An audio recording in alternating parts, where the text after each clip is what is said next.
ఓం శ్రీ గురుభ్యో నమ. అందరికీ నమస్కారం. నేనండి మీ సౌమ్య. ఆధ్యాత్మిక జ్ఞానం ఛానల్కి స్వాగతం, సుస్వాగతం. హిందూ సనాతన ధర్మం ప్రకారం దేవాలయాలకు మనకి వెళ్ళే సాంప్రదాయం ఉంది. దేవాలయాలకి ఎందుకు వెళ్ళాలి, ప్రదర్శనల పరమార్థం ఏంటి అనేది ఈ వీడియోలో తెలుసుకుందాం. కొత్తగా చూస్తున్న వాళ్ళైతే మన ఛానల్ని సబ్స్క్రైబ్ చేసుకోండి. అలాగే వీడియో కానీ నచ్చినట్లయితే షేర్ చేయండి. మనలో చాలామంది తరచూ గుడికి వెళ్తుంటారు. ఇక పండగల సమయంలో ఏ ఆలయం చూసినా భక్తులతో కిటకిటలాడుతూ ఉంటుంది. అయితే గుడికి వెళ్ళినప్పుడు మనం చేసే ప్రదర్శనల పరమార్థం ఏమిటి, అసలు భగవంతుడి దర్శనం కోసం ఆలయానికి ఎందుకు వెళ్ళాలి అనేది ఇప్పుడు చూద్దాము. భగవంతుడు సర్వాంతర్యామి అయినప్పుడు ఆలయాలకు, తీర్థయాత్రలకు ఎందుకు వెళ్ళాలి అనే అనుమానం అందరికీ ఉంటుంది. ఇప్పుడు తెలుసుకుందాము. హిందూ సాంప్రదాయాలలో గోమాతని పూజిస్తుంటారు. అయితే గోమాతలో గోతత్వం అంతటా వ్యాపించి ఉన్న దాని పరిపూర్ణ సాక్షాత్కారం అనేది స్తనములలోనే అవుతుంది. అలానే దేవుడు సర్వాంతర్యామి అయిన ఆలయాలు, తీర్థస్థలాల్లో సులభంగా లభ్యమవుతాడని, భక్తులకు సంపూర్ణంగా అనుగ్రహిస్తాడని పండితులు చెప్తారు. అందుకే తరచూ ఆలయాలకి వెళ్ళాలని సూచిస్తుంటారు. దేవాలయాలకి వెళ్ళడం వల్ల కొన్ని శాస్త్రీయ ప్రయోజనాలు ఉన్నాయి. సాధారణంగా ఆలయాలను భూమి లోపల పాజిటివ్ ఎనర్జీ ప్రసరించే చోట కడతారు. ఆకర్షణ తరంగాలు కేంద్రీకృతమైన ప్రదేశంలో వేద మంత్రాలు రాసిన రాగి పత్రాన్ని నిక్షిప్తం చేసి దానిపైన మూల విరాట్ను ప్రతిష్ఠిస్తారు. రాగి భూమిలోని శక్తి తరంగాలను ఆకర్షించి దేవాలయ పరిసర ప్రాంతాల్లో విడుదల చేస్తుంది. దీనివల్ల మనము గుడికి వెళ్ళినప్పుడు ఆ పాజిటివ్ ఎనర్జీని పొందవచ్చు. అలాగే దేవుడిని దర్శించుకుంటున్న సమయంలో గర్భగుడిలో దీపం వెలుగుతూ ఉంటుంది.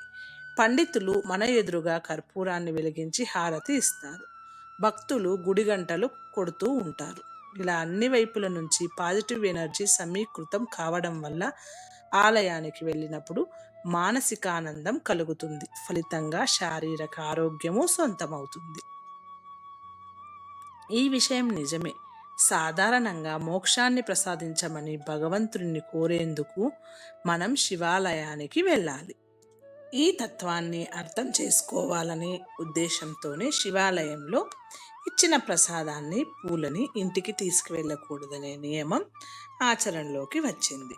మరో కోణంలో శాస్త్రీయంగా చూస్తే ఒకప్పుడు శివాలయాలు ఊరికి చివరన శ్మశానానికి దగ్గరగా ఉండేవి. తద్వారా ఆ ఆలయాల చుట్టూ శ్మశాన వాటిక నుంచి వచ్చే చెడు గాలి ప్రసరిస్తూ ఉంటుంది. ఆ గాలిలోనూ బ్యాక్టీరియా, వైరస్ ప్రసాదం పైన చేరుతాయనే భావనతోనే దానిని ఇంటికి తీసుకురాకూడదు అనే సాంప్రదాయం వచ్చిందంటారు కొందరు. అంతెందుకు, శివాలయంలో కొద్దిసేపు కూర్చున్నప్పుడు కాలికి ఉన్న దుమ్ముని కూడా తులిపి బయటికి వెళ్ళాలి. అంటే కాళ్ళకు అంటిన మట్ట లేదా ఇసుకను మనం ఇంటికి తీసుకువెళ్ళకూడదు. ఇదిలాగా ఉండగా ప్రదర్శన చేసే సమయంలో ఆలయం వెనుక భాగాన్ని తాకి నమస్కరించడం పొరపాటు. శాస్త్ర ప్రకారం గుడికి వెనుక భాగంలో అసురులు కొలువై ఉంటారట. ఆ భాగంలో తాకడం వల్ల వాళ్ళను మేల్కొల్పినట్టు అవుతుందని చెబుతుంటారు. ఫలితంగా నెగిటివ్ వైబ్రేషన్లు ప్రసరించి ప్రతికూల ఆలోచనలు పెరుగుతాయి. దాంతో దేవాలయాలకి వెళ్ళిన పుణ్యం దక్కకపోగా ప్రతికూల భావాలు సొంతమవుతాయట. అందుకే దేవాలయ గోడల్ని అది వెనక వైపు తాకకుండా కాస్త దూరంగానే ప్రదర్శన చేయాలని పండితులు సూచిస్తున్నారు. గుడిలో ప్రదర్శనలు చేయడం వెనుక ఉన్న పరమార్థము ఇదే. దేవుడికి చేసే ఉపచారాల్లో ప్రదర్శన కూడా ఒకటి. ప్రదక్షిణ అంటే చుట్టూ తిరగడం అని అర్థం. ప్రదక్షిణ విధానంలో భ్రమర కీటక న్యాయం, అయస్కాంత న్యాయం అని రెండు ఉన్నాయి. తుమ్మెద ఒక కీటకాన్ని చూసి దాని చుట్టూ గిర్రున తిరుగుతూ శబ్దం చేస్తూ ఉంటే క్రమంగా ఆ కీటకం కూడా భ్రమరమైపోతుంది. దానినే భ్రమర కీటక న్యాయం అంటారు. అలాగే ఒక చిన్న ఇనుప ముక్క మీద అయస్కాంతంతో ఒక క్రమ పద్ధతిలో కాసేపు రుద్దితే ఆ ఇనుము అయస్కాంత శక్తి వస్తుంది. ఇదే నియమం ప్రదర్శనలకు వర్తిస్తుంది. దేవుడి విగ్రహం అడుగున ఉంచిన యంత్రానికి, దాంట్లో నిక్షిప్తమైన మంత్రాలకు అంతటి శక్తి ఉంటుంది. గుడి చుట్టూ కొన్ని ప్రదర్శనలు చేయడం ద్వారా ఆ శక్తి మనలోనూ ప్రవేశించి మానసిక, శారీరక ఆరోగ్యం సొంతమవుతుంది. ప్రదక్షిణను కూడా దేవుడిని భక్తితో స్మరించుకుంటూ చేయాలి. అలా 1 నుంచి 3, 7, 9, 11, 108 వరకు చేయవచ్చు. ఇందులోనూ ఆత్మ ప్రాకార గిరి ప్రదర్శన అని రకరకాలు ఉంటాయి. మన ఆత్మలోనే పరమాత్మ కొలువై ఉంటాడని నమ్మి మన చుట్టూ మనం తిరుగుతూ చేసేదే ఆత్మ ప్రదక్షిణ.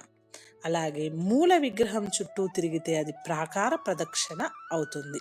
ఇక ఇందులోనే పాద ప్రదక్షిణ కూడా ఉంటుంది. అంటే పాదానికి పాదాన్ని ఆనిస్తూ అడుగు వేస్తూ ప్రదక్షిణ చేస్తారు. శిఖరం చుట్టూ తిరగడాన్ని గిరి ప్రదర్శన అంటారని పండితులు చెబుతారు. ఒకసారి గిరి ప్రదర్శన చేస్తే 1,000,000 సార్లు అంగ ప్రదర్శన చేసిన ఫలితం లభిస్తుందని అంటున్నారు. ఇదండి ఇవాల్టి వీడియో. దేవాలయాలకి ఎందుకు వెళ్ళాలి, ప్రదక్షిణలు పరమార్థం ఏమిటి అనేది తెలుసుకున్నాం కదా. ప్రత్యేకమైన నియమాలతో ఆలయ నిర్మాణం, గుడి ప్రాంగణం మొత్తం పాజిటివ్ ఎనర్జీ ఉంటుంది కాబట్టి మనం ఇలా దేవాలయాలకి వెళ్ళి ప్రదర్శనలు చేస్తూ ఉంటాము. ఈ వీడియోలో ఉన్న ప్రతి అంశము మీ స్వంత ఆలోచనలతో నిర్ణయాలను తీసుకోండి. మీకు కానీ ఈ వీడియో నచ్చినట్లయితే తప్పకుండా షేర్ చేయండి. అలాగే కొత్తగా చూస్తున్న వాళ్ళైతే సబ్స్క్రైబ్ చేసుకోండి. అలాగే మరొక మంచి వీడియోతో కలుద్దాం. ధన్యవాదాలు.